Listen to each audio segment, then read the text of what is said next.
Hi there, you're welcome to DamiRx Cure channel where we talk about medications and how to use them properly. If this is your first time on our channel, make sure you hit the like and subscribe button down below. That way you're able to get alerts anytime we post our other educating videos and content here on YouTube, as well as help support our community here at DamiRx Cure. So what is our topic of choice today? So our topic for today is known as Cilostazol. So Cilostazol is a medication that's known as a blood modifier agent. And this medication can be used in patients who have issues or leg pain when it comes to, standing up for a longer period of time, or patients who have, problems with blood flow when it comes to walking long distance in their leg area. Also, this medication can also be used in patients who have a history of stroke to kind of prevent a future stroke from happening, as well as patients who have something called percutaneous coronary intervention, which is a heart related surgery or procedure that's usually done in patients. So without going much further, what are the dose of Cilostazol that's commonly used? So patients are normally on the 100 milligram tablet twice a day. This medication comes in a 50 milligram as well as a 100 milligram tablet. So patients will usually be on, like I said, 100 milligram tablet twice a day. So what are some of the side effects that you want to know about when it comes to Cilostazol? So Cilostazol can cause something called peripheral edema, which is like swollen or swelling in lower parts of the body, such as your leg area or lower extremities, as it's formerly called.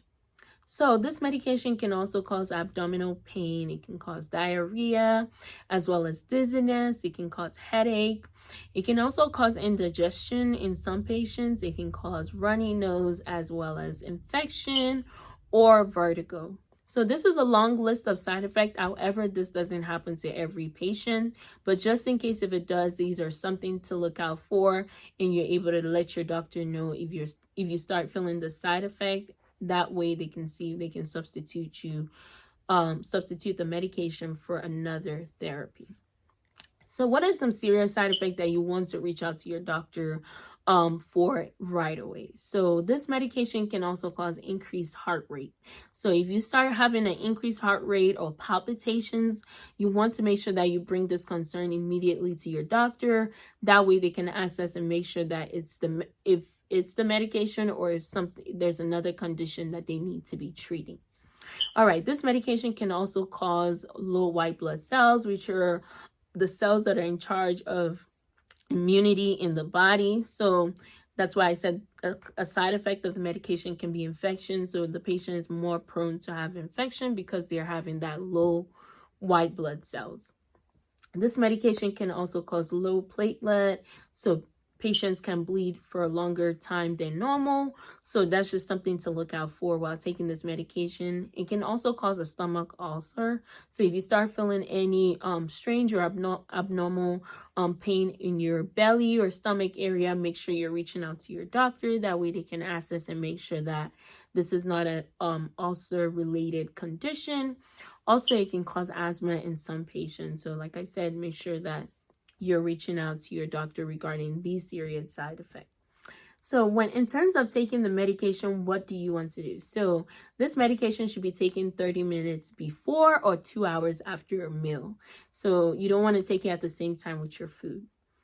This medication can also take a short period of time before you start seeing the benefits. So you probably want to take it for up to 12 weeks before you start seeing the optimal or maximum benefit with this medication in terms of leg pain or leg swelling.